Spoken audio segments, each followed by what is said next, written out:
Welcome students, फिर से आपका स्वागत है वीवोक ऑनलाइन क्लासेस के अंदर। और मैं आपको जैसा कि बता रहा हूँ इनकम टैक्स, और इनकम टैक्स में बहुत सारे टॉपिक्स हो चुके हैं। पिछली क्लासों के अंदर मैंने आपको इनकम टैक्स में जो डिडक्शंस मिलते हैं, जो कटौतियाँ प्राप्त होती है, चाहे वो वेस्टी हो, चाहे वो कंपनी हो, चाहे वो फर्म हो, चाहे वो हिंदू अविभाजित परिवार हो, मतलब जो समस्त प्रकार के जो करदाता होते हैं उनको किन किस प्रकार की कटौतियाँ मिलती है, डिडक्शंस मिलते हैं, उसके बारे में हमने विस्तृत में चर्चा की थी। आप लोगों को ध्यान हो तो मैंने आपको बताया था डिडक्शन जो होते हैं वो क्या होते हैं, वो कितने प्रकार के होते हैं। मैंने आपको बताया था भुगतान एवं विनियोग संबंधी कटौतियों के बारे में बताया था, साथ ही साथ मैंने आय से संबंधित जो कटौतियाँ होती है उसके बारे में मैंने आपको विस्तृत रूप में बता दिया था। तो आज की क्लास में हम क्या पढ़ने वाले हैं? आज की क्लास में जैसा कि मैंने आपको पिछली क्लास में बताया था कि मैं एक इंटरेस्टिंग टॉपिक लेके आऊँगा जिसमें आप लोगों को पता चलेगा कि उसका टैक्स क्या होता है, वो किस प्रकार का टैक्स होता है, उसके अंदर क्या क्या इंक्लूडिंग होती है, वो सब मैं आपको आज की क्लास में बताने वाला हूँ। तो स्टूडेंट्स, आज की क्लास में मैं आपको बताने वाला हूँ TDS के बारे में। TDS सुना हो इसके बारे में काफ़ी आप लोगों ने। TDS क्या होता है उसके बारे में हम विस्तृत में चर्चा करेंगे। वो भी एक प्रकार का टैक्स ही होता है, तो उसके अंदर कौन कौन से अमेंडमेंट होते हैं, बोल सकते हैं कौन कौन सा टैक्स की छूट होती है, कितना प्रतिशत लगता है, उसके बारे में हम आज की क्लास में विस्तृत में चर्चा करने वाले हैं। तो करें स्टार्ट TDS के बारे में। TDS क्या होता है वो हम देख लेते हैं सबसे पहले। तो स्टूडेंट्स, TDS इसकी फुल फॉर्म होती है टैक्स डिडक्शन एट सोर्स, या फिर इसको हिंदी में कहा जाता है तो उद्गम स्थान पर कर की कटौती।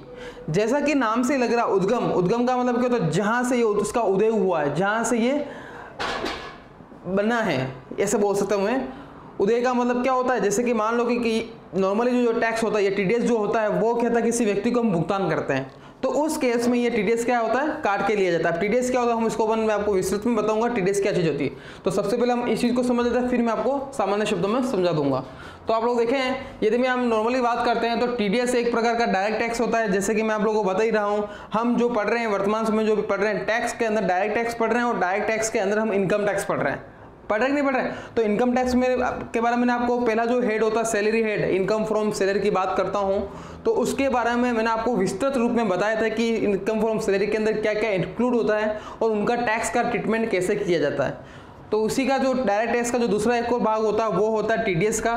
तो इसने बोल रखा है TDS एक प्रकार का डायरेक्ट टैक्सेशन का एक तरीका होता है। TDS की जो फुल फॉर्म है जैसा कि मैंने आपको बताई है, टैक्स डिडक्टेड एट सोर्स।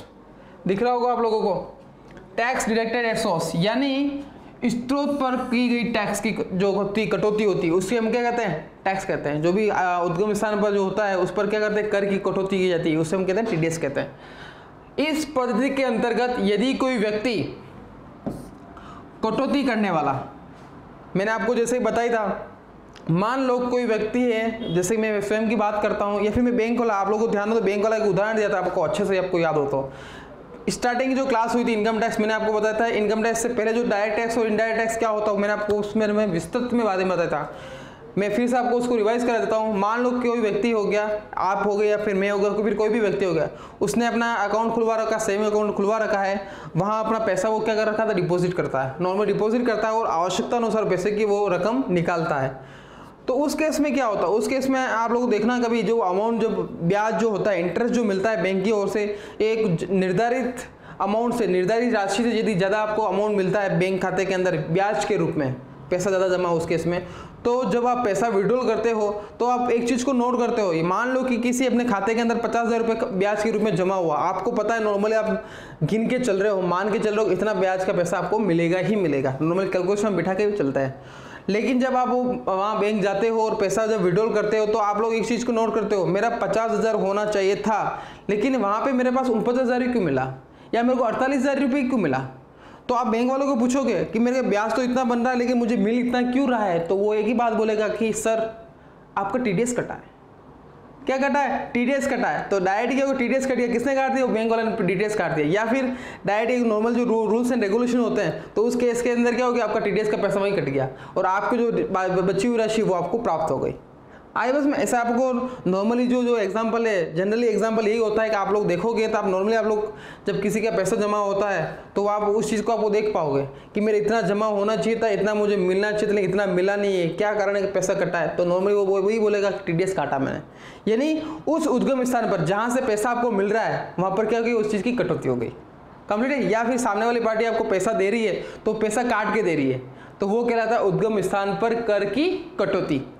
तो आप लोग देखें इस पद्धति के अंतर्गत यदि कोई व्यक्ति जो है जो कटौती करने वाला है, या जिसको इंग्लिश में कहा जाता है डिडक्टर, या फिर मैं बोलता हूँ इनकम टैक्स की परिभाषा में जिसे कहा जाता है डिडक्टर। डिडक्टर का मतलब डिडक्ट करना है, पैसा काटना किसी अन्य व्यक्ति को भुगतान करने के लिए। जैसा मैं आपको बार बार एक चीज़ रिपीट कर रहा हूँ कि भुगतान हो रहा है, बैंक अपने को भुगतान कर रहा है, तो एक प्रकार का क्या हो, भुगतान ही तो कर रहा है और वो डिडक्टर हो गया।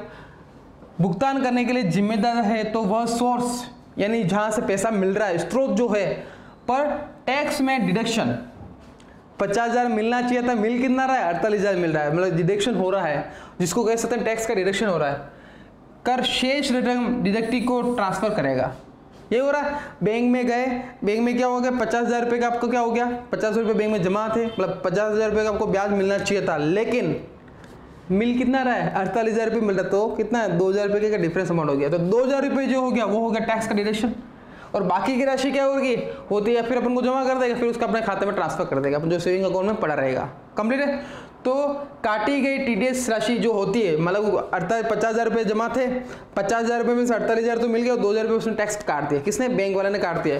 तो वो जो राशि होगी वो कहाँ जमा हो जाएगी, केंद्र सरकार को भेज दी जाती है। उसका अलग सा तरीका होता है, मैं आपको बताऊंगा आने वाली क्लासों के अंदर कि TDS का जो पेमेंट होता है वो हम कैसे करते हैं, कंप्लीट यहाँ तक। तो ये तो बात होगी किसकी, आप लोग एक ही ध्यान रखना, उद्गम स्थान हो गया जहाँ से पैसा मिल रहा है या फिर जहाँ पैसा अपन चुका रहे हैं, अपन स्वयं चुका रहे हैं, ऐसे कोई ट्रांजेक्शन होता है, वो ट्रांजेक्शन कौन कौन से होते हैं वो मैं आपको बताने वाला हूँ कि किन किन पर TDS की राशि काटी जाती है और कितनी प्रतिशत की दर से काटी जाती है, वो भी मैं आपको बताने वाला हूँ।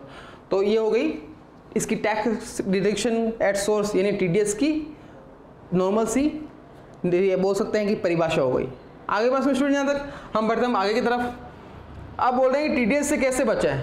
अब देखो हर एक चीज़ का क्या होता है कि TDS का बचने का तरीका, हर एक चीज़ का क्या होता है, उपचार होता ही होता है, ठीक है। अब इसमें मैं आपको बताऊंगा TDS से कैसे बचा जा सकता है। तो आप लोग देखें, जैसे कि मैंने डेफिनेशन लिख रखी है, इसमें मैंने ये बता रखा है, अगर एक वित्तीय वर्ष में व्यक्ति की आय इनकम टैक्स की छूट की सीमा से नीचे है, टैक्स छूट की सीमा इनकम टैक्स की छूट की सीमा से नीचे, यानी इसका मतलब क्या होगा, आपको ध्यान हो तो मैंने आपको इनकम टैक्स की स्लैब रेट के बारे में बताया था, और मैंने आपको ये बताया था कि यदि कोई व्यक्ति होता है, चाहे वो किसी भी उम्र से संबंधित हो, 0 से 60 हो गया, 60 से 80 हो गया, या 80 से अधिक हो गया, यदि उसकी वार्षिक आय पांचों हेड की मतलब वार्षिक आय जो होती है वो 2.5 लाख रुपए नीचे है, तो उसकी जो भी राशि बनती है वो पूर्ण रूप से कर मुक्त होती है, यानी उसको कोई टैक्स चुकाना नहीं पड़ता, वो स्लैब रेट में आता ही नहीं इस वजह से। मान लो कि ऐसा कोई ट्रांजेक्शन हुआ जिसमें आप सामने वाले व्यक्ति को TDS चुका रहा है। एक छोटा सा मैं एग्जाम्पल लेता हूँ, आप लोग समझ में आ जाएगा। मैं एक एडवर्टाइजमेंट का एग्जाम्पल लेता हूँ, विज्ञापन का देता हूँ। मान लो कि आप किसी कंपनी के अंदर या आपकी स्वयं की कंपनी है और आप क्या चाहते हो, आप उस चीज़ का प्रमोशन करवाना चाहते हो, प्रमोशन करना चाहते हो या प्रमोट करना चाहते हो, विज्ञापन देना चाहते हो, अखबार में हो गया, न्यूज़ चैनल पे हो गया, एक बार के लिए बोल रहा हूँ, न्यूज़ चैनल में आप लोग अगर विज्ञापन दोगे तो विज्ञापन में भी क्या होता है, TDS करता है। क्या होता है, विज्ञापन में भी TDS करता है, कितना करता है वो मैं आपको बताऊंगा। अब विज्ञापन में TDS कटेगा कैसे, मान लो कि आगे वाली पार्टी जो है उसको आपको 50,000 रुपये का पेमेंट करना है, कितना करना है, साल भर के उसमें ट्रांजेक्शन वो 50,000 के पेमेंट के 50,000 को चुकाने हैं, और आपको नॉर्मली ये पता है कि विज्ञापन के ऊपर TDS काटा जाता है। मैं आपको बताऊंगा कैसे और कितना काटा जाता है, ये आपको नॉर्मली पता होगा, तो आपने काट के दे दिया होगा।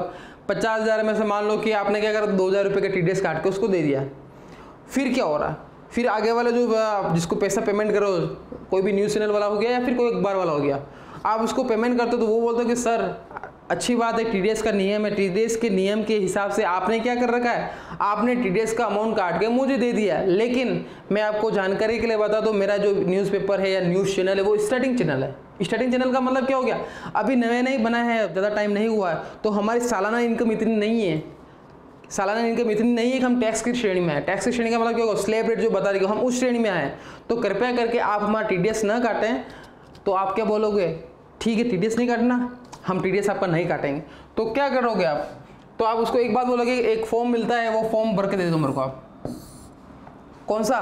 15G या 15H जो फॉर्म होता है वो फॉर्म भर के दे दो। उसमें आपको पूरी डिटेल लिखी होगी, जो सामने वाली जो पार्टी है जिसमें अपन विज्ञापन दिया था, एडवर्टाइजमेंट, उसको बोलेंगे तू पूरे इस फॉर्म को भर के देख, तेरी जो भी डिटेल वो देख, हम इसको चेक करेंगे और यदि सही इसका काम वैलिड हुआ तो हम आपको कोई टैक्स नहीं काटेंगे, हम आपके ऊपर कोई टैक्स या टीडीएस काटने वाले नहीं है। ऐसा वास्तविक रूप में होता है। बहुत सारे जैसे कि बात करते हैं, मैं आने वाले थोड़ी देर बाद मैं आपको बताऊंगा कि जो टीडीएस किस किस पे काटा जाता है, उसमें एक ट्रांसपोर्टर का नाम भी आता है। ट्रांसपोर्ट जो होता है आप लोगों को देखे होंगे, ट्रांसपोर्ट में बहुत सारे ट्रांसपोर्ट होते हैं जो एक स्थान से कोई सामान लेके जाते हैं दूसरे स्थान पर उसको पहुंचाते हैं। तो कुछ जो ट्रांसपोर्ट है, छोटे मोटे में ट्रांसपोर्टर की बात ही करता हूँ, ट्रक वाले की बात करता हूँ, नॉर्मल ट्रक वाले भी ट्रांसपोर्ट की श्रेणी में आते हैं। तो वो क्या कर रहे हैं, वो एक स्थान से दूसरे स्थान पर जा रहे हैं, तो उस केस में उनको पैसा मिलेगा। पैसा कहाँ से मिलेगा? जहाँ से वो सामान लेके जा रहे हैं और जहाँ पहुँचाना है उसको पैसा मिल रहा है। अब नॉर्मली क्या हो रहा है, उनकी सालाना जो आय होती है वो 2.5 लाख रुपए से कम ही होती है। किसी किसी की होती है तो नो डाउट होती है, लेकिन किसी की कम होती है। तो ऐसा तो नहीं कि अपन छोटा सा पेमेंट हो गया, मान लो 20,000 का उसको पेमेंट किया और आपको ये पता है कि ट्रांसपोर्ट के अंदर टीडीएस काटा जाता है। मान लो कि उसमें 20,000 में से आपने 2,000 रुपये उस गरीब आदमी के काट दिए, तो वो दुखी होगा। वो बोलेगा साहब 20,000 में बात हुई थी ना, आप तो मेरे को 18,000 रुपये दे रहे हो, 2,000 रुपये कहाँ गया? तो आप उसको समझाओगे भाई साहब मैंने टीडीएस काटा, तो वो समझ नहीं पाएगा टीडीएस क्या होता है, वो इसको समझ नहीं पाएगा। तो अपन उसको समझाएंगे कि इसमें ये होता है ये होता है। वो बोला कि पैसा मेरी साल की इनकम ही इतनी नहीं है कि आप मेरे टीडीएस काट रहे हो। तो अपन क्या बोलेंगे, जा ये वाला फॉर्म को लेकर आ जाए, ये फॉर्म मिल जाएगा, उसको भर के मेरे को दे देना, जो भी कार्यवाही होती है वो पूरी कंप्लीट कर ले। ऐसा तू करता है तो मैं तेरे को 20,000 के पूरे पैसे दे दूंगा। यानी आप लोग उससे क्या करो, टैक्स से बच रहे हो। टीडीएस से कैसे बच रहे हैं वो मैंने आपको बता दिया, कंप्लीट है। तो देखो यदि बीमारी है तो उसका इलाज भी संभव है। यदि टीडीएस काटा जा रहा है तो नहीं काटने का भी एक है, देखो लीगल वे के अंदर है। आप यदि ये फॉर्म फिलअप भर कर देते हो, आप बोल दो, घोषणा कर देते हो कि मेरी इनकम ये है, इतनी इनकम ये है, मैं उस श्रेणी में नहीं आता हूँ, मैं पूरी घोषणा कर दी इस फॉर्म के अंतर्गत, तो उसके बाद वो फॉर्म अपने पास आ गया है, उसका डिक्लेरेशन आ चुका है, उसके बाद आप टीडीएस को नहीं काटोगे तो भी आपके ऊपर कोई दिक्कत वाली बात नहीं है। कंप्लीट। तो ये हो गई टीडीएस से कैसे बचा जाए। हम थोड़ा सा आगे बढ़ते हैं। अब मैं आपको बता रहा हूँ टीडीएस रेट चार्ट के बारे में। जैसा कि मैं आपको बोल ही रहा हूँ कि मैं आपको आने वाली थोड़ी देर बाद बताऊंगा कि कौन किस पे टीडीएस काटा जाता है, कितने अमाउंट तक टीडीएस नहीं काटा जाता है, वर्तमान समय में टीडीएस की रेट क्या चल रही है और किस पे कितनी क्या चल रही है, वो मैं आपको अब बताऊंगा। तो आप लोगों का टीडीएस रेट चार्ट की बात करता हूँ। तो स्टूडेंट्स आपके सामने कुछ चीज़ें मैं आपको बताऊंगा तो आपको क्लियरिटी समझ में आ जाएगा कि मैं क्या कहना चाहता हूँ और आपको उस वे को उसी वे में समझ पाओगे।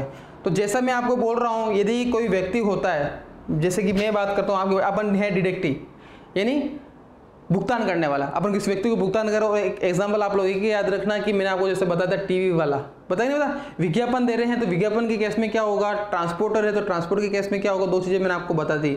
इसके अलावा बहुत सारी चीज़ें मैं आपको अभी बताने वाला हूँ।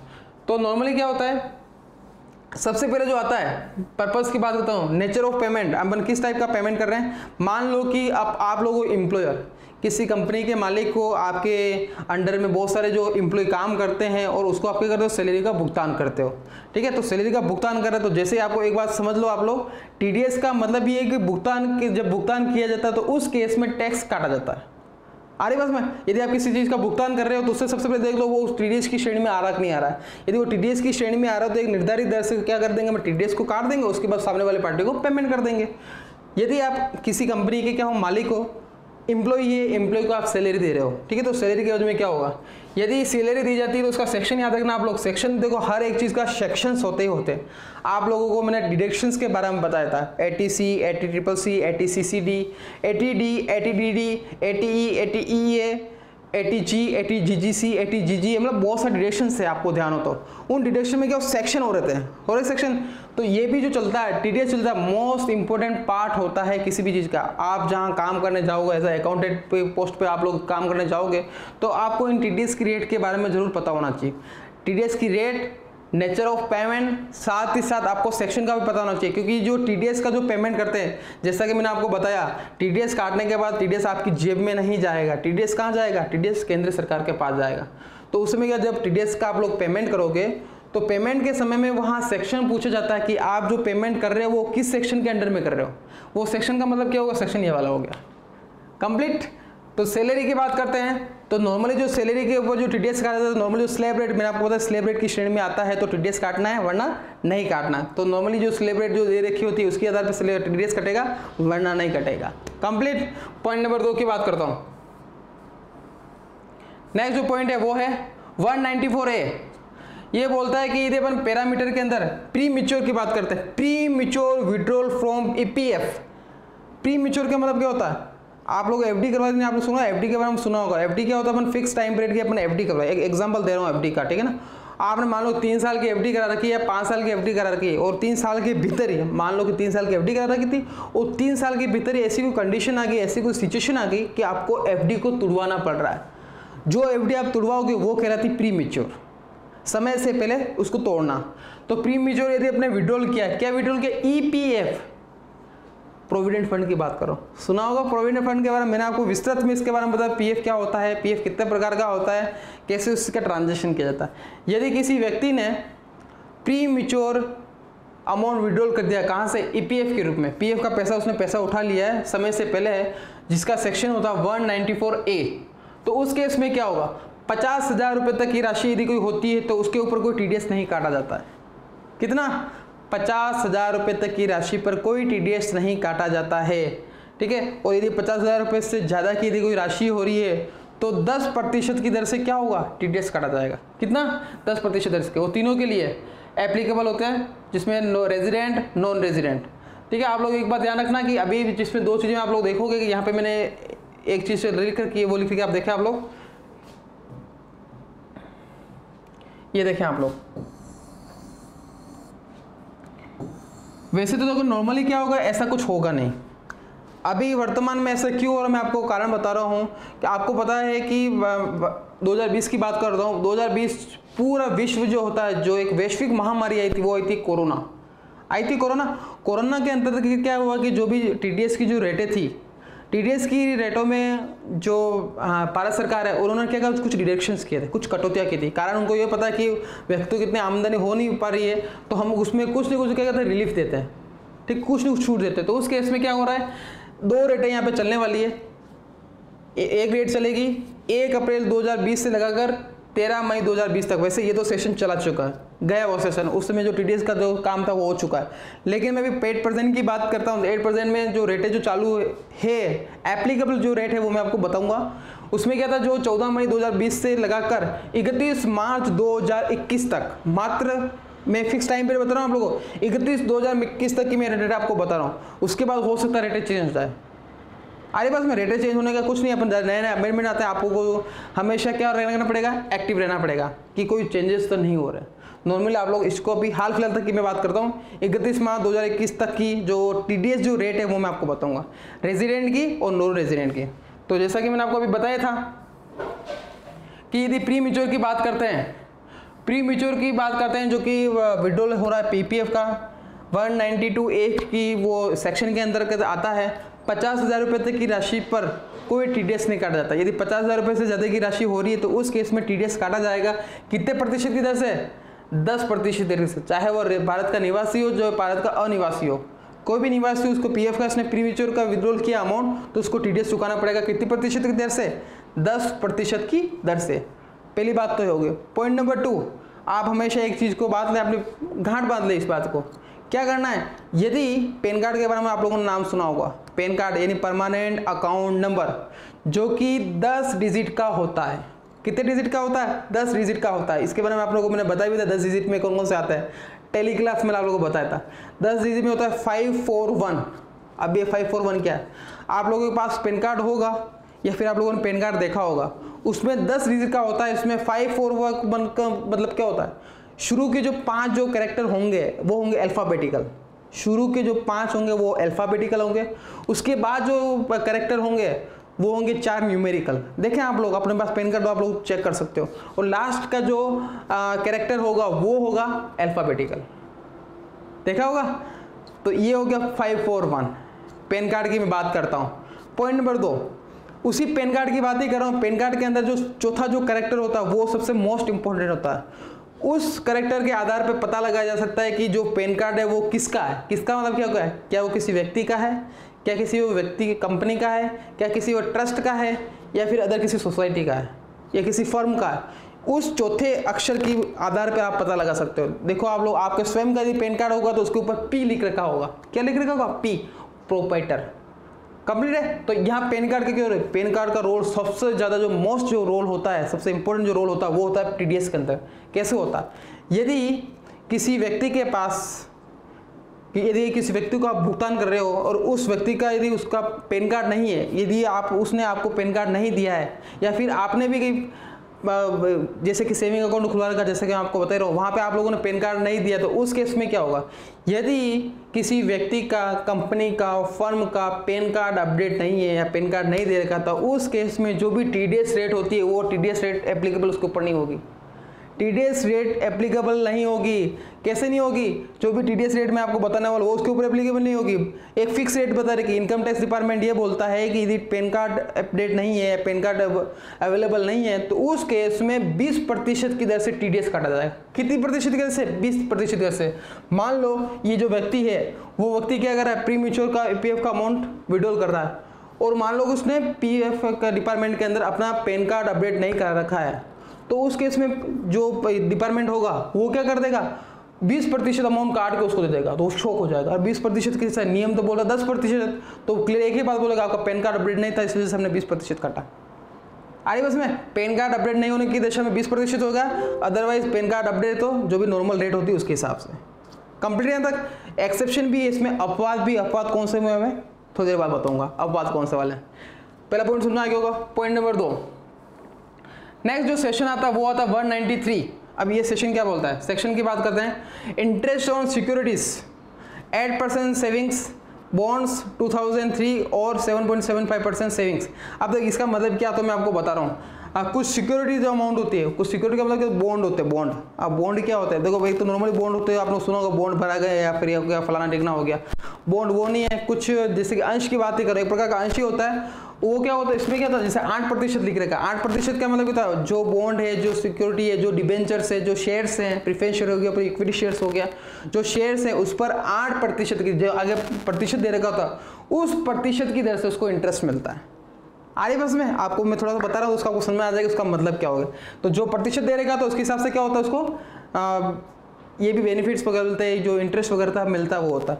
तो यदि आपने जो आपके पास यदि कोई शेयर है, ऐसा कोई शेयर है जिसमें इसके हिसाब से दे रखा है, 8% सेविंग वाले बॉन्ड दे रखे हैं जो कि इस अधिनियम के अंदर आते हैं, तो उस केस में क्या होगा, उस पर मान लो कोई इंटरेस्ट मिल रहा है, ब्याज मिल रहा है, ठीक है, इन पे ब्याज मिल रहा है, तो क्या होगा, तो इनकम टैक्स डिपार्टमेंट या उसमें टीडीएस की बात करता हूँ, 10,000 रुपये तक यदि कोई ब्याज मिलता है। ये मैंने आपको डिडक्शन के बारे में बताया, डिडक्शन जो हमने पढ़े थे, आपको ध्यान ना, डिडक्शन बताए थे, मैं आपको कटौती बताई थी, उसमें ATTTA की बात करी थी। ATTTA याद है कुछ, उसमें 10,000 रुपये तक की राशि क्या होती है, कटौती होती है। तो वही वाली बात यहाँ पर भी हो रही है, यानी कि यदि किसी व्यक्ति ने ऐसे कोई शेयर्स हैं, उसके ऊपर उसको ब्याज मिल रहा है, सिक्योरिटी की बात कर रहा हूँ, उसको कोई ब्याज मिला है, ब्याज 10,000 रुपये तक की राशि पर कोई टीडीएस चार्ज नहीं होगा। कितनी राशि तक, 10,000 रुपये तक की। यदि उससे ऊपर की राशि होती है तो नॉर्मल रेट इसकी 10% है, ठीक है, ऊपर पे होता है तो 10% की दर से क्या हो जाएगा, टीडीएस काट लिया जाएगा। लेकिन मैं वर्तमान समय की बात करता हूं, तो मैंने आपको बोला था कोरोना के कारण कुछ डिडक्शंस हो गए इनका, भारत सरकार ने या टैक्स डिपार्टमेंट ने क्या करा है, कुछ टीडीएस की जो रेटों को क्या कर दिया, टैक्स रेट को कर दिया, कम कर दिया। अभी की बात करता हूँ 31 मार्च 2021 तक की बात करता हूँ, जो 10% जो टीडीएस काटा जा रहा था वो भी हाल फिलहाल में 7.5% की दर से क्या होगा, टीडीएस काटा जाएगा। कंप्लीट यहाँ तक। सामान्य दशा में 10% है, और वर्तमान परिप्रेक्ष्य की बात करता हूँ, वर्तमान की बात मैं कर रहा हूँ तो 7.5, 10,000 से ऊपर का अमाउंट होता है इंटरेस्ट ऑन सिक्योरिटीज के ऊपर। कंप्लीट। हम बढ़ते हैं थोड़ा सा आगे की तरफ। नेक्स्ट जो पॉइंट आता है वो आता है, ये भी एक प्रकार का इंटरेस्ट होता है, जिसमें इसमें क्लियर लिख रखा है कि वो इंटरेस्ट कौन सा होता है, मैं आपको बता देता हूँ साथ ही साथ।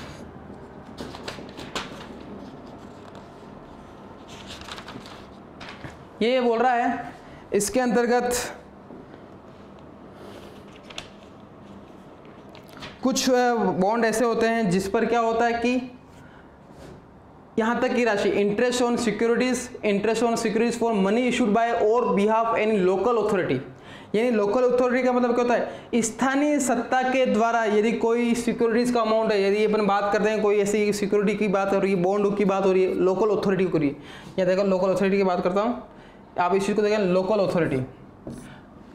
अथॉरिटी को हिंदी में कहा जाता है स्थानीय सत्ता। स्थानीय सत्ता होगी, या फिर ऐसे कोई कॉर्पोरेशन हो गया जो वैधानिक है, वैधानिक कोई कॉर्पोरेशन है, संस्था हो गई, या लिस्टेड जो डिबेंचर्स होते हैं कोई किसी कंपनी के, लिस्टेड जो कंपनियां होती है, लिस्टेड कंपनियां होती है, उसके मान लो आपने कोई डिबेंचर्स ले रखे हैं, तो उस केस में आपको उस चीज़ पे इंटरेस्ट मिल रहा है। स्थानीय सत्ता मतलब नगर पालिका, नगर निगम, नगर परिषद, इनकी भी क्या मान लो कोई बॉन्ड वगैरह हो गए, सिक्योरिटीज वगैरह हो गई, या फिर कोई वैधानिक कोई हो गया कॉर्पोरेशन होगा। वैधानिक संस्थाओं में जैसे बहुत देता है किसी कोऑपरेटिव बैंक हो गया, आपको देखा वो कोऑपरेटिव बैंक जो होते हैं, मैं उसकी बात भी कर सकता हूँ यहाँ पे।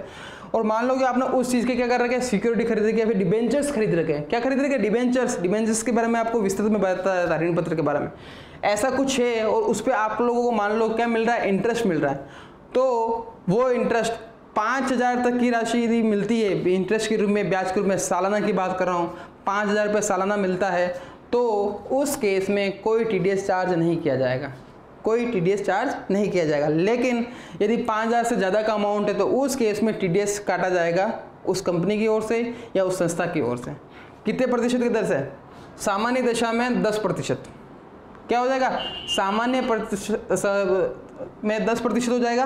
और यदि मैं बात करता हूँ वर्तमान की बात करता हूँ, समझ में आएगा वर्तमान का मतलब क्या? कोरोना के कारण हो गया 31 मार्च 2021 तक की बात करता हूँ, तो 7.5% की दर से क्या कर जाएगा? टीडीएस डिडक्ट किया जाएगा। नेक्स्ट बढ़ते हैं हम आगे की तरफ। डिविडेंड्स, लाभांश। यदि किसी व्यक्ति को कहीं से लाभांश मिल रहा है, लाभांश का मतलब क्या था? लाभ का अंश। किसी कंपनी को अच्छा बेनिफिट हुआ, बहुत अच्छा बेनिफिट हुआ, और मान लो इस कंपनी के किसी व्यक्ति ने या फिर बाहर के किसी व्यक्ति ने कुछ शेयर्स ले रखे हों, ठीक है, जैसे कि आप लोगों में से किसी मान लो कि HDFC के शेयर्स हो गए या फिर कुछ जो अच्छी म्यूचुअल फंड वगैरह हो गई, वहाँ पे आपने पैसा इन्वेस्ट कर रखा है और वर्ष के अंत में कंपनी को अच्छा बेनिफिट्स होता है और उस केस में आपको कोई डिविडेंड मिलता है, लाभांश मिलता है, तो क्या होगा? इसका सेक्शन होता है 194 194, ठीक है। और उस पर 5,000 रुपये तक की जो राशि होती है वो क्या होती है? कटौती योग्य नहीं होती, यानी उस पर कोई टीडीएस चार्ज नहीं किया जाएगा, टीडीएस काटा नहीं जाएगा। कितनी राशि तक? 5,000 रुपये तक की राशि तक। यदि उसके ऊपर का यदि कोई अमाउंट हो रहा है तो उस केस में 10% के दर से सामान्य दशा में, और मैं वर्तमान की बात करूँ 7.5 यानी 7.5% की दर से क्या चार्ज हो जाएगा? टीडीएस चार्ज हो जाएगा। कंप्लीट। हम बढ़ते थोड़े से आगे की तरफ। नेक्स्ट जो सेशन है वो है 194A सेक्शन का, हमेशा आपको ध्यान रखना है। सेक्शन कौन सा है? 194A। ये क्या कहता है? देखें आप लोग, इंटरेस्ट, क्लियर बात है, ब्याज की बात हो रही है। ब्याज है बैंकिंग कंपनी का हो गया, कोऑपरेटिव सोसाइटी का हो गया, इंगेज इन बैंकिंग, ठीक है, कोऑपरेटिव जो सोसाइटियाँ होती है जो कि बैंकिंग कार्य में क्या है? इंगेज्ड है, लगी हुई है, या फिर पोस्ट ऑफिस। यहाँ पर मान लो कि आपने कोई पैसा जमा कर रखा, डिपॉजिट कर रखा है, या फिर आपने खाता खुलवा रखा है और खाते में के अंदर के आपको मान लो कोई पैसा या ब्याज मिलता है, तो उस ब्याज की दिशा में क्या हो रहा है? वर्तमान में 8% की बात करता हूँ, लेटेस्ट की बात करता हूँ, तो 40,000 रुपये तक की। देखो वो ऊपर मैंने आपको बताया वो सिक्योरिटी अलग चीज़ थी, वो उस पर इंटरेस्ट मिल रहा है, वो 10,000 तक था। यहाँ जो मिल रहा है वो बैंकिंग से संबंधित है। किससे संबंधित है? बैंकिंग के संबंधित। बैंकिंग कंपनी हो गई, कोऑपरेटिव सोसाइटी हो गई जो कि बैंकिंग के कार्य में लगी हुई है, साथ ही साथ पोस्ट ऑफिस में आपने यदि कुछ कर रखा है, खाता खुलवा रखा है, वहाँ पे आपको इंटरेस्ट मिल रहा है, तो उस केस में 40,000 रुपये तक की राशि तक जो भी होती है ब्याज मिलता है आप लोगों को, तो उसके ऊपर कोई टीडीएस चार्ज नहीं किया जाएगा। यदि जो ब्याज की जो राशि है वो 40,000 रुपये से ज़्यादा हो रही है तो सामान्य दशा में 10% की दर से क्या होगा? टीडीएस चार्ज किया जाएगा। और वर्तमान की मैं बात करता हूं तो 7.5% की दर से क्या हो जाएगा? टीडीएस चार्ज हो जाएगा। कंप्लीट यहाँ तक, ठीक है। दूसरी बात ध्यान रखना, पैन कार्ड अपडेट नहीं हो तो 20% है, और पैन कार्ड अपडेट हो तो जो मैं आपको बता रहा हूँ उसकी इसकी बात कर रहा हूँ। कुछ एक्सेप्शन है जिस पर 20% लागू नहीं होता, वो मैं आपको बताने वाला हूँ अभी कुछ देर में। नेक्स्ट बात करता हूँ, सेक्शन जो है वो भी वापिस वो 194A ही है। इसमें क्या हो गया? कोई दूसरे पर्सन हो गया, तो ये तो बात होगी कि जो बात करें बैंकिंग कंपनियां होगी, कॉर्पोरेट सोसाइटी की होगी, engage in banking, post office की बात कर रहा हूँ, वहाँ की बात करो, उसमें कोई इंटरेस्ट वगैरह हो रहा तो 40,000 तक की राशि है। और ये मैं बात करता हूँ कोई इंटरेस्ट है, किसी अन्य व्यक्ति से अपन इंटरेस्ट की बात करते हैं, तो अन्य व्यक्ति इंटरेस्ट में क्या होता है? किसी और व्यक्ति को अपन पैसा वगैरह दिया है या अपन दे रहे हैं, उस केस की बात कर रहा हूँ। उस केस में ये भी 194 सेक्शन A का भाग ही है, लेकिन इसमें जो डिडक्शन यानी बिना टीडीएस आपको कहाँ तक की राशि का कट नहीं काटना है, वहाँ पर 5,000 रुपये तक की राशि तक कोई आपको टीडीएस नहीं काटना। कितनी? 5,000 रुपये तक की ब्याज के यदि आपको प्राप्त होता है या फिर अपन भुगतान करते हैं किसी व्यक्ति को, तो उस केस में कोई टीडीएस चार्ज नहीं होगा। लेकिन जैसे ही 5,000 से ज़्यादा का अमाउंट होता है तो उस केस में सामान्य दशा में 10% की दर से टीडीएस काटा जाएगा या चार्ज किया जाएगा, या वो वर्तमान की मैं बात करता हूँ तो 7.5% की दर से क्या हो जाएगा? टीडीएस चार्ज हो जाएगा। कंप्लीट है स्टूडेंट? यहाँ तक हम बढ़ते थोड़ा सा आगे की तरफ। नेक्स्ट जो पॉइंट बोलता है वो क्या है? नेक्स्ट पॉइंट के अंदर होता है बहुत ही, जो मैं एक्सेप्शन की अभी तक बात कर रहा था, एक्सेप्शन का मतलब था अपवाद। अपवाद का मतलब क्या होता है? मैंने जैसा आपको बता दिया, पैन कार्ड अपडेट नहीं है तो 20%, पता ही रहता, पैन कार्ड अपडेट है तो टीडीएस रेट। अब एक्सेप्शन का पहला जो पॉइंट आएगा वो आ गया 194B के अंतर्गत। 194B क्या बोलता है? Winning from lotteries. लॉटरी का नाम सुना होगा आपने, एक मूवी देखी होगी आप लोगों ने, मैं आपको उस मूवी के समझ में, लॉटरी का मतलब होगा मालामाल वीकली, नाम सुना होगा आपने मूवी का नाम? याद आया कुछ? परेश रावल की मूवी है मालामाल वीकली वाली, ठीक है? एंथनी वो बोलता है उसके अंदर, और एंथनी को 1 करोड़ की लॉटरी लग गई। लॉटरी का मतलब क्या होता है? मान लो कि आपने कहीं के लॉटरी कूपन जो होते हैं, ऐसा ही एक प्रकार का सट्टेबाजी वाला काम ही होता है नॉर्मली देखा जाए तो। मान लो कि कहीं आपकी लॉटरी खुल गई, क्या खुल गई? लॉटरी खुल गई है, तो उस केस में मात्र 10,000 रुपये तक की राशि क्या होती है जिस पर टीडीएस नहीं काटा जाएगा। कितनी? मात्र 10%, 10,000 रुपये। मात्र 10,000 रुपये की राशि तक कोई टीडीएस चार्ज नहीं किया जाएगा। यदि किसी व्यक्ति ने 1 लाख रुपए की लॉटरी उसको खुल गई, कितने रुपए की? 1 लाख रुपए की लॉटरी खुल गई, तो उसमें से कितना? 10,000 तो क्या हो गया जिस पर टीडीएस चार्ज नहीं हो जाएगा, बाकी की राशि जो बची उस पर टीडीएस चार्ज होगा। कितने प्रतिशत दर से? 30% की दर से। कितने प्रतिशत दर से? 30%। फिर आप बोलोगे, मान लो देखो नॉर्मली क्या होता है, फिर मान लो ऐसे कोई नियम नहीं बना रखा तो क्या बोलता है वो? क्या करता है यार, पैन कार्ड अपडेट तो 30% हो गया, और जैसा कि बता रहा है पैन कार्ड अपडेट नहीं होगा तो कितना हो जाएगा? वो 20% हो जाएगा। लेकिन यहाँ पे वो एक्सेप्शन है, मैंने आपको बोल ही रहा था कि एक्सेप्शन होते हैं। कहीं कहीं ऐसा जगह होता है पैन कार्ड और नॉन पैन कार्ड से मतलब नहीं है। यदि ऐसी कोई इनकम आपको अर्जित हुई है जो कि थोड़ा सा हटके है, जैसे कि लॉटरी भी एक प्रकार का हटके है, तो उस पर फिक्स नियम बना रखा, 30% की दर से क्या होगा? टीडीएस चार्ज होगा। और जो लिमिट है, छूट की जो सीमा है वो कितनी है? 10,000 रुपये। कंप्लीट। ये हो गया 194B की बात करता हूँ। नेक्स्ट जो है 194BB। बीबी नहीं है, बीबी है। ये क्या बोलता है? ये बोलता है विनिंग फ्रॉम हॉर्स रेस, घुड़दौड़। क्या है? घुड़दौड़। अब घुड़दौड़ आप लोगों ने मूवी देखी होगी, बाजीगर मूवी देखी है? बाजीगर में स्टार्टिंग होता है, बाजीगर में जो शाहरुख खान होता है वो क्या करता है? घुड़दौड़ का काम ही करता है, आपको ध्यान होता ही नहीं होता।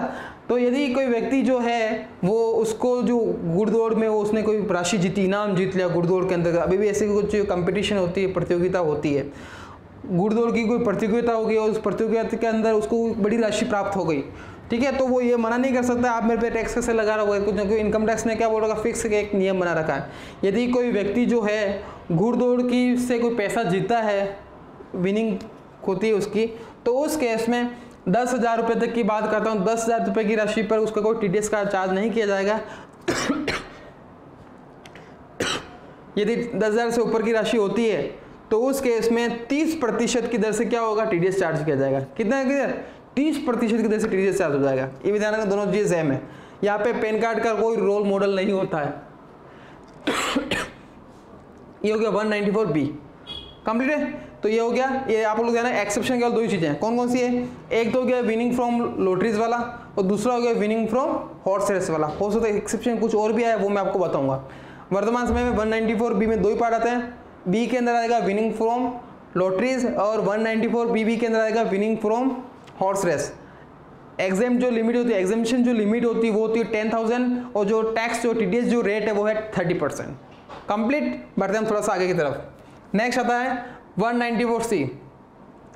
मैं आपकी जानकारी के लिए बता दूं, ये जो टीडीएस है, इन दोनों की बात करता हूं, ये जो 194C की मैं बात ही कर रहा हूं, सबसे ज़्यादा इसी का उपयोग लोगों आप लोग जब काम, नॉर्मली बात कर रहा हूँ सामान्य भाषा में, सामान्य रूप से मैं बोल रहा हूँ, सामान्य रूप से सबसे ज़्यादा जो टीडीएस जो होगा आपकी लाइफ के अंदर आएगा, जनरल लाइफ के अंदर आ रहा है, अकाउंटिंग लाइफ के अंदर आएगा, वो आएगा ये वाला 194C वाला। क्योंकि 194C के अंदर बहुत सारी चीज़ें जुड़ी हुई है। कौन कौन सी आप लोग देखें, मैं आपको बता ही देता हूँ। 194C क्या होता है? जो भी कॉन्ट्रैक्टर हो गया, कॉन्ट्रैक्टर यानी जिससे अपन कॉन्टैक्ट करेगा। अब कॉन्ट्रैक्टर में कौन आता है? एडवर्टाइजमेंट वाला भी कॉन्ट्रैक्टर में आता है, ट्रांसपोर्ट वाले की बात भी करता हूँ, या अदर देन ट्रांसपोर्ट की बात ही करता हूँ। अधिकतर जो आते हैं वो ये आपको देखना पड़ेगा कि उसमें पूरी डिटेल में इसमें 194 सीसी में क्या आता है। आप लोगों के पास जो भी मटेरियल है आप उसमें देखें, आपको 194 सीसी की बहुत लंबी लिस्ट दे रखी है, उसमें क्या क्या इंक्लूड होता है आपको पता लग जाएगा। यदि बात करते हैं हम ऐसी जगह पेमेंट कर रहे हैं जो कि कॉन्ट्रैक्टर हो या फिर सब कॉन्ट्रैक्टर हो, जो कि 194 सी की श्रेणी में आता है। इसमें अलग अलग चीज़ें हैं। मैं पहले 194 से ऊपर वाले पार्ट की बात करता हूँ, जो सिंगल की बात करता हूँ। सिंगल यानी सिंगल मतलब क्या होता है, अकेला, उसकी बात कर रहा हूँ। कॉन्ट्रैक्टर हो गया, सिंगल हो गया, या फिर ट्रांजेक्शन कर रहे हैं इंडिविजुअल या फिर एचयूएफ के साथ। आ रही है उसमें 194 सी के अंतर्गत वह जो बात कर रहे हैं, जो भुगतान कर रहे हैं, कॉन्ट्रैक्टर को हम भुगतान करते हैं, विज्ञापन का उदाहरण यहाँ पे ले रहा हूँ आपको। उस केस में 30,000 रुपये, कितना, 30,000 रुपये तक की राशि जो होती है उसके ऊपर कोई टीडीएस चार्ज नहीं किया जाएगा। कितनी, 30,000 रुपये तक की श्रेणी, ये हो गया। इसके बाद अब बात करते हैं टीडीएस की रेट की बात होता हूँ। सामान्य दशा में ये कोई वेस्टी हो गया या फिर कोई एचयूएफ हो गया। एचयूएफ की फुल फॉर्म होती है हिंदू अनडिवाइडेड फैमिली, हिंदू अविभाजित परिवार। यदि ऐसे कोई कॉन्ट्रैक्टर है उसको हम पेमेंट कर रहे हैं 30,000 से ऊपर का यदि कोई अमाउंट बन रहा है, तो उस केस में इंडिविजुअल का एचयूएफ की बात करता हूँ या सिंगल पर्सन की बात करता हूँ, तो 1% की दर से, सामान्य दशा में 1% की दर से क्या होता है, टीडीएस काटा जाता है। और यदि वो कंपनी होती है, कंपनी की दशा में वो कितना हो जाएगा, 2% की दर से क्या हो जाएगा, टीडीएस चार्ज हो जाएगा, टीडीएस काटा जाएगा। सामान्य दशा में एचयूएफ हो गया, सिंगल पर्सन कोई भी हो गया, इंडिविजुअल हो गया, उस केस में 1%। और हम बात करता हूँ कंपनी की दशा हो गई, other than HUF, other than individual, तो आपको 2% की दर से क्या होगा, टीडीएस को काटना पड़ेगा। ये तो होगी सामान्य दशा में। और मैं वर्तमान की बात करता हूँ, तो वर्तमान में जैसे मैं आपको बोल रहा हूँ, कोरोना के काल के हिसाब से इसमें टीडीएस में कुछ कटौतियाँ हो गई है। तो जो पहले 1% था, तो अभी 31 मार्च 2021 तक के लिए 0.75 ही क्या होगा, टीडीएस चार्ज किया जाएगा। कितना, 0.75 कंप्लीट है। और यदि जहाँ पर 2% लग रहा था वहाँ पर भी इसमें रिडक्शन हो चुका है, तो उस केस में 1.5 यानी 1.5% की दर से क्या होगा, टीडीएस चार्ज होगा। लिमिट में आपको बता दी 30,000 रुपये। यदि मैं बात करता हूँ कॉन्ट्रैक्टर, दूसरा जो कॉन्ट्रैक्ट होता है जो कि कॉन्सुलर पेमेंट होता है ड्यूरिंग द फाइनेंशियल ईयर। अब कॉन्सुलर पेमेंट का मतलब क्या होता है, मिश्रित की बात कर रहा हूँ। उस केस में उस फाइनेंशियल ईयर की बात कर, फाइनेंशियल ईयर जो अपन चल रहा है, वर्तमान समय में चल रहा है, 2021 चल रहा है, उसकी बात कर रहा हूँ। यदि अपन उसको किसी को पेमेंट करते हैं तो उस केस में 1 लाख रुपए तक की राशि का क्या करना, आपको कोई टीडीएस की बात नहीं। को जैसे कि मैं बात करता हूँ रेंट की बात, रेंट वाला तो अगर नेक्स्ट पॉइंट आएगा मैं इसमें रेंट में बताऊंगा, रेंट में कैसे क्या होता है नॉर्मली। इसके अलावा जो बात होती है, इस श्रेणी के अलावा की श्रेणी की बात करता हूँ, आपके पास जो नोट्स मटेरियल अवेलेबल उसमें आपको डिटेल दे रखी होती है। उस केस में 1 लाख तक की जो राशि हो जाएगी वो क्या हो जाएगी, उसके ऊपर कोई टीडीएस चार्ज नहीं किया जाएगा। लेकिन यदि जैसे अमाउंट ज़्यादा होता है तो उस केस में सामान्य दशा में 1% की दर से टीडीएस चार्ज किया जाएगा। 1% की दर से क्या हो जाएगा, टीडीएस चार्ज हो जाएगा। और वर्तमान की मैं बात करता हूं तो वर्तमान में 0.75% की दर से क्या हो रहा है, टीडीएस चार्ज किया जा रहा है। कंप्लीट यहाँ तक तो आपको समझ में आ गई क्या बात। यदि मैं 194 सीरीज की बात करता हूँ जो कि मोस्ट इंपॉर्टेंट पार्ट है, किसका, मोस्ट इंपॉर्टेंट पार्ट है टीडीएस का, 194 सी की बात करता हूँ। नेक्स्ट मैं बात करता हूँ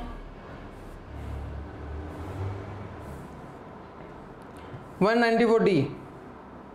इसके अंदर क्या है, 194 डी जो होती है वो होती है जो कमीशन है किन पे, इंश्योरेंस। इंश्योरेंस का नाम आप लोगों ने सुना होगा, इंश्योरेंस पे जो कमीशन होता है। यदि ऐसे कोई बात होती है, चाहे वो कंपनी की दशा में हो या फिर अदर देन कंपनी हो, तो उस केस में क्या होने वाला, इंश्योरेंस की बात करें, इंश्योरेंस का जो कमीशन मिलता है, आपने कहीं इंश्योरेंस करवाया उस केस में आपको क्या मिल रहा है, कमीशन मिल रहा है। जो इंश्योरेंस वाले जो पर्सन होते हैं, जो एजेंट होते हैं, उनको कमीशन मिलता ही मिलता है। वो जो सेक्शन आता है वो आता है 194 डी के अंदर। किस में आता है, 194 डी। ये क्या कहता है, ये बोलता है कि 15,000 तक की उसको कमीशन मिलता है। साल की बात कर रहा हूँ यहाँ पे, सालाना 15,000 रुपये तक की राशि को अपन उसको पे कर रहे हैं एक बार से। मतलब आपने गाड़ियों का इंश्योरेंस करवाया। एक छोटा सा एग्जाम्पल लेता हूँ, आप जिस कंपनी में कार्यरत है, चाहे अकाउंटेंट हो चाहे कंपनी का मालिक हो, आपके वहाँ पे जो कंपनी में बहुत सारी गाड़ियाँ हैं तो उन सबका आप इंश्योरेंस से करवाओगे। तो इंश्योरेंस से करवाओगे तो जो इंश्योरेंस करने वाला जो व्यक्ति होगा वो क्या होगा, एजेंट होगा, तो उसको भी अपन पेमेंट करेंगे। और जब उसको पेमेंट करेंगे तो उसको हम पेमेंट कैसे करेंगे, टीडीएस काट के पेमेंट करेंगे। तो टीडीएस कितना काटना है, देखें आप लोग, इंश्योरेंस का कमीशन मिल रहा है तो वो 194 डी के अंदर का आएगा। यदि वो कंपनी के अतिरिक्त है, यानी वो इंडिविजुअल हो गया, एचयूएफ हो गया, चाहे कंपनी हो गई, तो 15,000 रुपये तक की राशि पर कोई टीडीएस चार्ज नहीं होगा। कितनी राशि तक? 15,000 रुपये तक की राशि पर कोई TDS चार्ज नहीं होगा। लेकिन यदि वो राशि 15,000 से ज़्यादा है तो उस केस में क्या होगा? उस केस में अदर देन कंपनी यानी HUF हो गया, इंडिविजुअल हो गया, सिंगल कोई व्यक्ति हो गया, तो उस केस में सामान्य दशा में 5% की दर से क्या होगा? TDS चार्ज होगा। कितना प्रतिशत? 5% से। वर्तमान की बात करता हूँ 3.75% की दर से क्या होगा? TDS चार्ज हो जाएगा। कंप्लीट 3.75। और मान लो कि कंपनी है तो उस केस में क्या होगा? जो नॉर्मल जो रेट है वो कितनी है? 10% रेट है। उस केस में 10% जो भी, उदाहरण के लिए 30,000 होगा, 30,000 का 10% कितना होता है? 3,000 होता है। तो वो क्या होगा? TDS का अमाउंट हो गया। कंप्लीट है। तो 30,000 में से 3,000 चला गया। 3,000 कहाँ चला गया? केंद्र सरकार का 50 चला गया। तो हम उस सामने वाले एजेंट को कितना देंगे? 27,000 रुपये। कंप्लीट। नेक्स्ट हम इसकी बात करते हैं मैच्योरिटी 194 DA की बात करो। Maturity of life insurance policy. यदि आपने इंश्योरेंस करवा रखा है, लाइफ इंश्योरेंस करवा रखा है, जीवन बीमा करा रखा है और उसकी मैच्योरिटी आ गई, वो मैच्योरिटी के हिसाब से आपको मिलती है राशि। आपने कर रखा है 10 साल की, 15 साल की आपने LIC करा रखी होगी और उसके बाद आपको क्या मिलती है? मैच्योरिटी हो। जब LIC क्या होती है? मैच्योर हो जाती है। मैच्योर होने के बाद आपको मिलेगा पैसा, मिलेगा। तो उस केस में 1 लाख रुपए तक आपको यदि पैसा मिलता है तो कोई TDS नहीं कटेगा। मतलब जो आपको भुगतान होगा सामने वाली पार्टी आपको भुगतान करेगी। या फिर आप LIC कंपनी में कार्यरत हो, किसी और को आप क्या कर रहे हो? भुगतान कर रहे हो, तो यदि उसकी 1 लाख तक की राशि बनती है तो उस पर कोई उसको TDS चार्ज नहीं होगा। यदि 1 लाख से ज़्यादा है तो उस केस में सामान्य दशा में 5% की दर से उस LIC के ऊपर पैसा कट जाएगा। 5% काटना, उसके बाद उसको भुगतान करना। और अभी वर्तमान की बात करूँ मैं 3.75% की दर से क्या होगा? TDS का चार्ज होगा। कंप्लीट है। तो आपको समझ में आ गया यहाँ तक? तो स्टूडेंट्स आज की क्लास को मैं यही समाप्त करता हूँ। आने वाली क्लासों के अंदर जो नेक्स्ट जो रिमेनिंग जो TDS बच रहे हैं, TDS जो रेट्स हैं, जो सेक्शन है, वो मैं आपको आने वाली क्लास में बताऊंगा। साथ ही साथ मैं आने वाली क्लास के अंदर फॉर्म 16, 16A और 26AS के बारे में विस्तृत में बताऊंगा। तब तक के लिए धन्यवाद।